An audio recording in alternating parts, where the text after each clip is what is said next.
কেউ আছেন? Hello hello. কে রে? এত রাতে গেট খোলা নিষেধ, সেইটা কি জানা নাই? আসলে এত বৃষ্টি ছিল তাই রাস্তায় আটকে গিয়েছিলাম। আমি নতুন এসেছি এখানে। 601 নাম্বার রুমটায় আজকেই শিফট হব।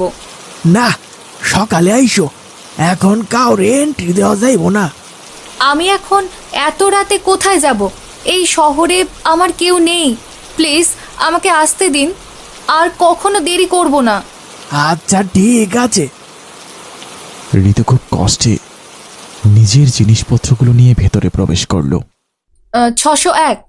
কত কত বললে? 601। কেন, কোনো সমস্যা হলো নাকি? না না না, মানে না না, কিছু না। এই নাও চাবি। কোন দিকে আমার রুম? আপনি কি কষ্ট করে একটু দেখিয়ে দিতে পারবেন? না না না, আমি পারবো না, আমি ওইদিকে যাব না। এমন আচরণ দেখে ঋতু কিছুটা অবাক হলো। ও আচ্ছা, তাহলে আমাকে যদি বলে দেন রুমটা কোন দিকে, আমি তাহলে খুঁজে নেব। 3 তলার সিঁড়ি দিয়ে গিয়ে সবচেয়ে শেষের রুমটা। আচ্ছা। সে নিজের ভারী জিনিসপত্রগুলো নিয়ে রুমের দিকে চলল। দরজার সামনে আসতেই হঠাৎ সব লাইট বন্ধ হয়ে গেল। আরে লাইটের আবার কি হলো? শেষ পর্যন্ত ইলেকট্রিসিটিও চলে গেল। দরজা খুলতেই চারপাশে আলো জ্বলে উঠল, আর সেই আলোতে সে দেখতে পেল ভেতরে কেউ দাঁড়িয়ে আছে। ভয়ে চিৎকার করে উঠল সে। এমন সময় কয়েকটা ইঁদুর দৌড়ে পালালো। পাশের রুম থেকে একটি মেয়ে টর্চ হাতে বেরিয়ে আসলো।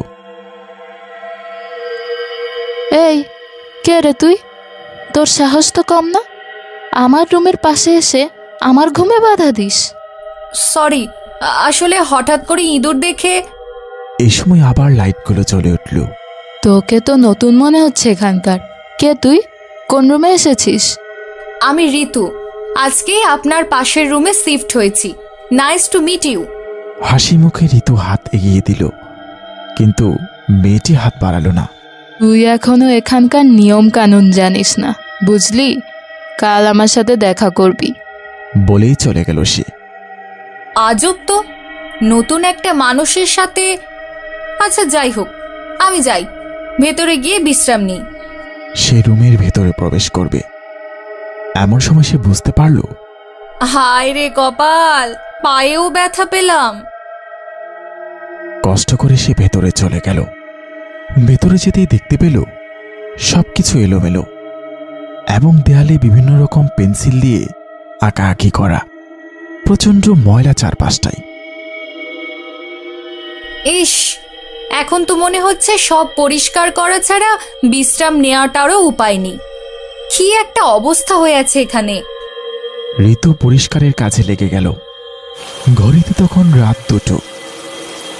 বাইরে এখনো বৃষ্টি হয়েই যাচ্ছে। সবকিছু পরিষ্কার করে ফেলেছে সে। তারপর শুয়ে পড়ল বিছানায়। কখন যে ঘুমিয়ে পড়ল জানা নেই।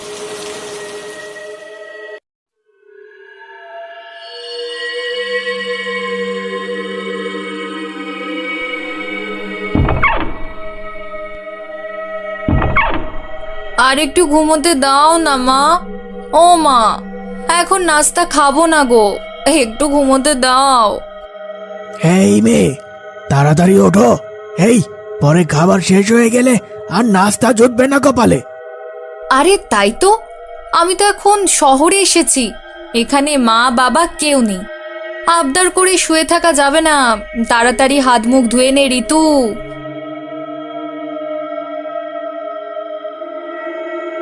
এত বেলা পর্যন্ত ঘুমিয়ে থাকলে চলবে? নিয়ম কানুন বলেও তো কিছু আছে নাকি? সরি, আসলে রুমটা এত নোংরা ছিল, গতরাতে আমি। কোনো কথা শুনতে চাই না, তাড়াতাড়ি নিচে আসো, নাস্তা খেয়ে নাও, নইলে উপোস থাকো বাপু, আমার কি। ঋতু নিচে চলে আসলো। টেবিলে সাজানো আছে খাবার। সে একটি রুটি নিতে যাবে, এমন সময় একটি মেয়ে তাকে ধাক্কা দিল। আরে, তুই গত রাতের মেয়েটা না আমার পাশের রুমের? হ্যাঁ, আপনার নামটা? আমাকে ম্যাডাম বলে ডাকবি, ম্যাডামই হচ্ছে আমার নাম। পাশে থাকা মেয়েগুলো খিলখিল করে হাসতে লাগলো। এই বলতো, তোর গ্রাম কোথায়? দেখে তো মনে হচ্ছে কোনো আড়াপাড়া গ্রাম থেকেই এসেছিস। প্লিজ, আপনি আমার সাথে এমন ব্যবহার করবেন না। আমি আপনার সাথে কোনো ঝামেলায় যেতে চাই না, আপনিও আমার সাথে ঝামেলা করবেন না। ওমা ওমা, দেখছিস তোরা মুখে মুখে তর্ক করছে। খুব সাহস তোর, তাই না? দেখবি তোর সাহসিকতা কিভাবে ছুটাই।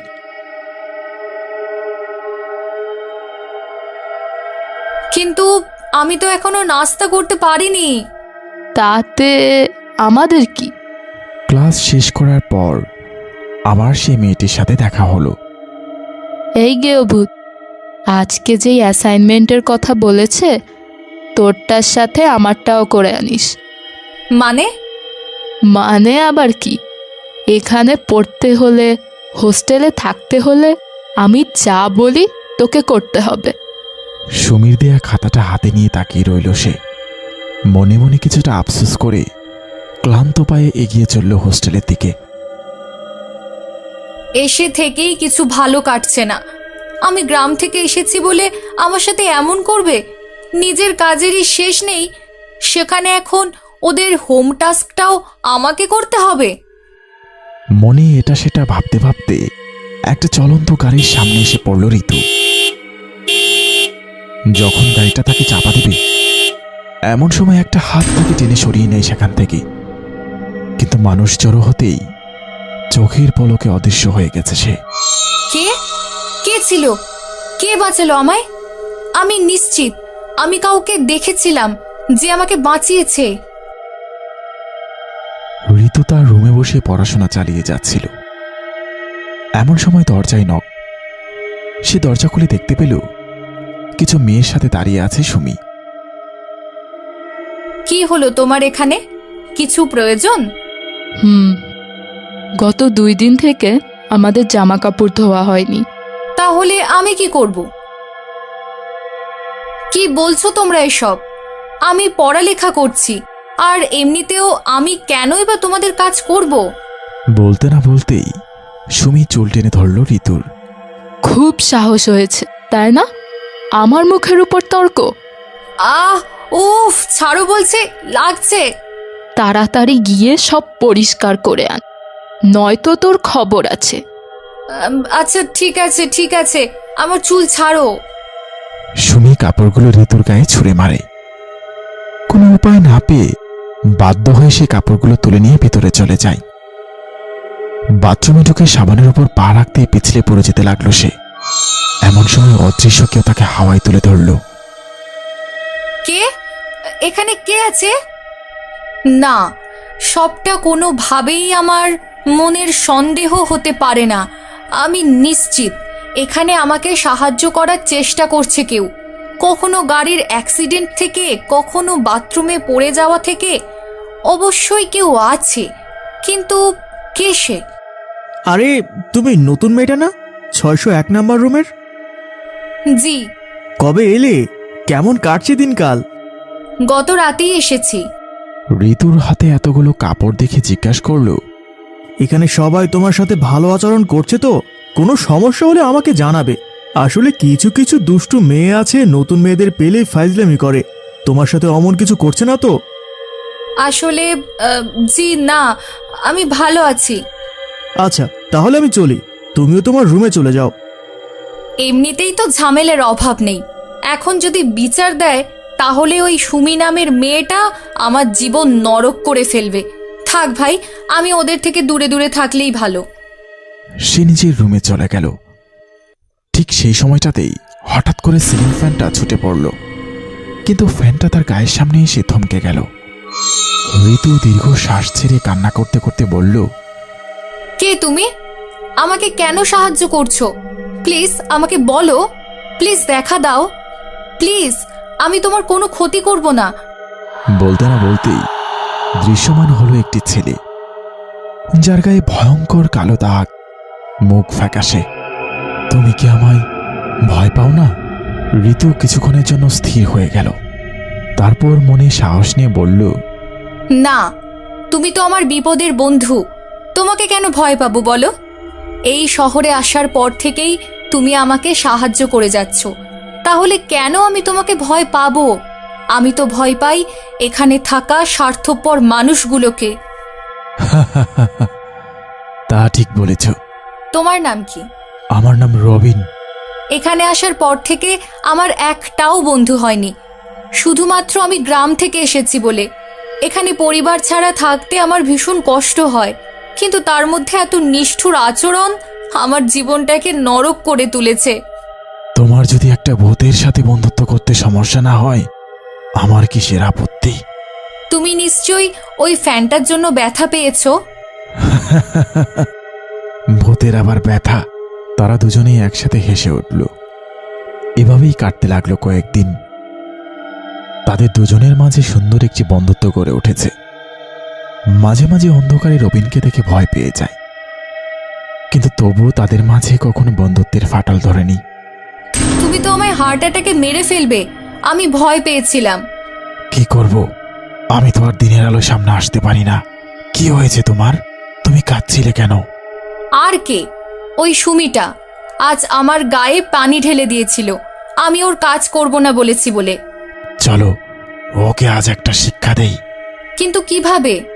এমন ভয় দেখাবো আর কখনো কাউকে অত্যাচার করবে না। কাউকে অত্যাচার করার আগে দুবার ভেবে নেবে। এমন অবস্থা করে ছাড়বো, একা বাথরুমে যেতেও ভয় পাবে। হ্যাঁ চলো। তারা দুজনেই মিলে গেল সুমির রুমের সামনে।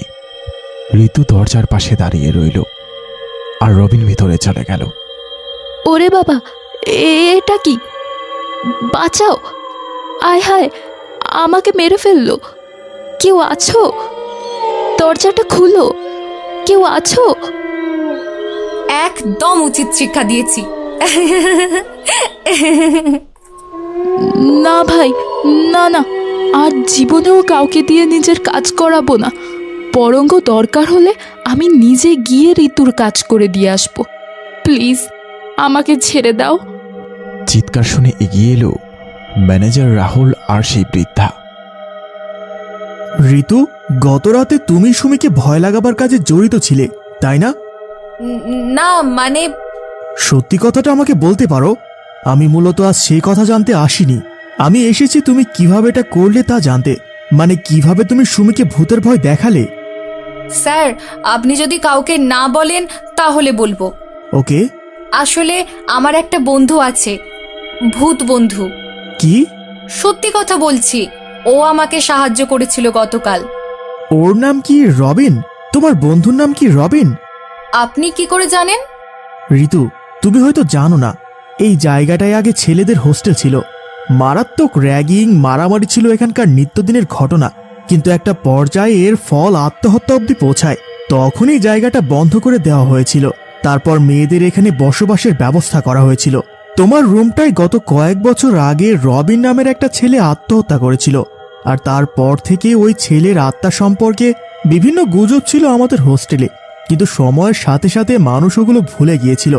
আর তাই তোমাকে আমরা ওই রুমটায় থাকার পারমিশন দিয়েছিলাম। ও, তার মানে রবিন আত্মহত্যা করেছিল, কিন্তু কেন? তা তো আমিও জানি না, তবে খুবই দুঃখের একটা জীবন পার করছিল ছেলেটা। কিন্তু যদি সত্যি রবিনের আত্মা এখনো এখানেই থেকে থাকে, তাহলে আমি বলবো মরার পরও রবিন শান্তি পেল না। কেন? কারণ মৃত্যুর পর কোনো আত্মা পৃথিবীতে ঘোরাঘুরি করে না ঋতু। যারা করে তারা দুর্ভাগ্যবান, দুঃখী। কি ব্যাপার, কেন ডাকলে আমায়? রবিন, তোমার সাথে কি হয়েছিল? কেন তুমি এখনো এখানেই পড়ে আছো? মানে তুমি কি এই পৃথিবী থেকে চলে যেতে পারছো না বলেই এখানে ঘোরাঘুরি করছো? হ্যাঁ ঋতু, আসলে আমার মৃত্যুর পর আমার আত্মাটা এখানে আটকা পড়ে যায়। আমার দেহটাকে ফেলে দেওয়া হয়েছে ময়লার ভাগাড়ে। কি? হ্যাঁ, ঠিক বলেছি। তুমি কেন আত্মহত্যা করেছিলে? না ঋতু, আমি আত্মহত্যা করিনি। আমাকে খুন করা হয়েছিল। ভার্সিটির কিছু স্টুডেন্ট মিলে আমাকে জোর করে অনৈতিক কাজে যুক্ত করতে চেয়েছিল, কিন্তু আমি তাদের কথায় রাজি হইনি। আমি তাদের কুকীর্তি ফাঁস করতে চেয়েছিলাম, তাই তারা আমাকে হত্যা করে আত্মহত্যার নাটক বলে চালিয়ে দেয়। তাহলে তোমার আত্মাকে মুক্ত করতে আমি কি করতে পারি রবিন? আমি জানি না ঋতু, শুধু এটুকু মনে আছে, আমাকে মারার পর আমার শরীরটা তারা ময়লায় ফেলে দিয়েছিল। আমি খুব প্রার্থনা করতাম কেউ আমাকে সাহায্য করুক, আমি এই অভিশাপ থেকে মুক্তি পেতে চাই। কিন্তু একটা ভূতকে কে সাহায্য করবে? আমার উপস্থিতিতেই সবাই ভয় পেয়ে পালিয়েছে তো। না রবিন, তুমি ভুল করছো। অবশ্যই তুমি আমাকে সাহায্য করেছো, অনেক অনেক বড় সাহায্য করেছো। আমার মনে হচ্ছে সমস্যাটা তোমার মাঝে না, বরং সমস্যাটা আমার মধ্যে। মানে? তোমাকে আমার বন্ধু বানাতে চেয়েছিলাম, যার মাধ্যমে দীর্ঘদিন যাবৎ তুমি আমার সাথেই পড়ে আছো। তুমি আমাকে প্রতিনিয়ত সাহায্য করে যাচ্ছ, আর যেহেতু আমি এখনো তোমার সাথেই থাকতে চাই, সময় কাটাতে চাই, তাই তোমার সাহায্যের কর্তব্য এখনো শেষ হচ্ছে না। যদি আমি তোমাকে তোমার কর্তব্য থেকে অবসর দিই, তবেই তুমি হয়তো মুক্তি পাবে। তাহলে তো আর কখনোই তুমি আমাকে দেখতে পারবে না। জানি, আমি জানি এটা অনেক বড় একটা সিদ্ধান্ত। এর কারণে আবারও আমি একা হয়ে যাব, কিন্তু আমি আমার বন্ধুকে এভাবে কষ্ট দিতে পারি না রবিন। আমি চাই তুমি ভালো থাকো, শান্তিতে থাকো। রবিনের চোখ বেয়ে পানি ঝরছে। অনেক অনেক দিন আমরা একসাথে ছিলাম বন্ধু, কিন্তু আজ আমি আমাদের এই সম্পর্কের সমাপ্তি করতে চাই। তুমি আমার জন্য যত কিছু করেছো, সবটার জন্য ধন্যবাদ রবিন, অসংখ্য ধন্যবাদ। ঋতুর কথা শেষ হতে হতেই চারপাশ আলোকিত হয়ে উঠল। সে উপলব্ধি করতে পারল ধীরে ধীরে অদৃশ্য হয়ে যাচ্ছে রবিন। বিদায় বন্ধু, আমাকে মুক্তি দেওয়ার জন্য ধন্যবাদ। আমি চিরদিন তোমার কাছে কৃতজ্ঞ থাকব। ভালো থেকো রবিন, আবারও দেখা হবে আমাদের। ফাঁকা রুমটায় দাঁড়িয়ে রইল ঋতু। তার চোখ দিয়ে কান্না গড়িয়ে পড়তে লাগলো।